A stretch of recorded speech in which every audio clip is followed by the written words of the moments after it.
अस्सलामुअलैकुम दोस्तों, मैं हूं असलम आलम और आप देख रहे हैं गल्फ़ एक्सपर्ट।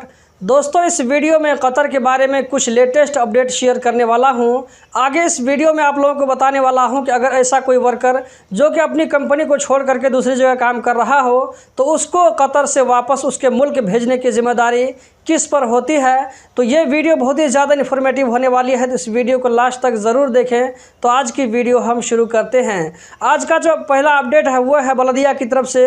बलदिया में हेल्थ कंट्रोल डिपार्टमेंट ने छापा मारकर एक स्टोर हाउस को अपने कंट्रोल में ले लिया है, जो कि बिना लाइसेंस के चलाया जा रहा था और यहां से 1400 किलोग्राम प्याज को बरामद भी किया गया है, जिसका डेट एक्सपायर हो चुका था और लोगों के यूज के काबिल नहीं था।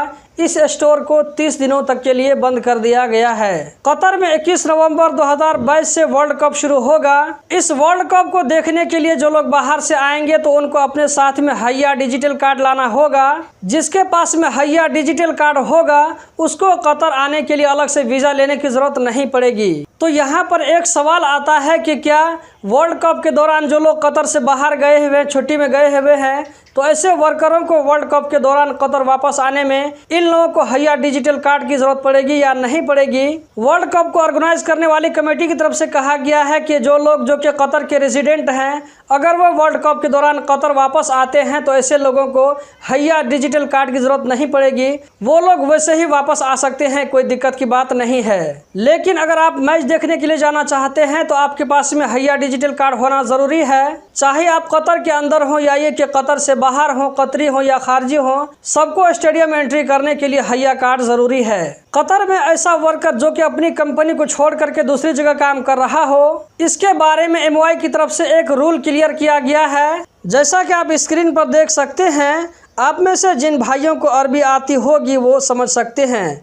इसमें लिखा है कि ऐसा वर्कर जो कि अपनी कंपनी के अलावा दूसरी जगह काम कर रहा हो किसी दूसरी कंपनी में, वो कंपनी उस वर्कर को उसके मुल्क भेजने का कॉस्ट उठाएगी। अगर किसी वजह से उस कंपनी के बारे में मालूम न पड़े तो वर्कर खुद अपना खर्चा उठाएगा घर जाने के लिए, मतलब वर्कर को अपने पैसे से जाना पड़ेगा। लेकिन अगर वर्कर के पास घर जाने का पैसा नहीं है, टिकट नहीं खरीद सकता है, तो उसको भेजने की जिम्मेदारी उसकी पुरानी कंपनी या कफील पर होती है जिसकी किफ़ालत में वो कतर आया था। लास्ट वाले पैराग्राफ में लिखा है कि तमाम सूरतों में वर्कर को घर भेजने का जिम्मेदार वही है जो उसको काम पर रखता है।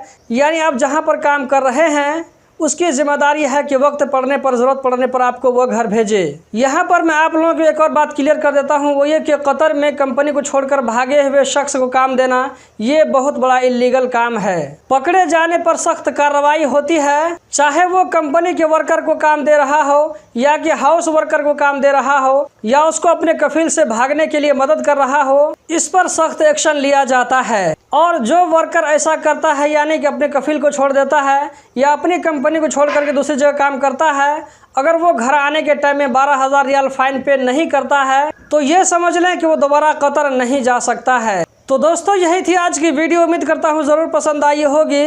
कतर के बारे में रोज़ाना इसी तरह की इन्फॉर्मेटिव वीडियो देखते रहने के लिए अगर आप इस वीडियो को यूट्यूब पर देख रहे हैं तो चैनल को सब्सक्राइब करके बेल बटन को भी ऑन कर लें। अगर आप इस वीडियो को फेसबुक पर देख रहे हैं तो पेज को लाइक फॉलो करके आगे भी शेयर करें। इस वीडियो को देखने का बहुत बहुत शुक्रिया।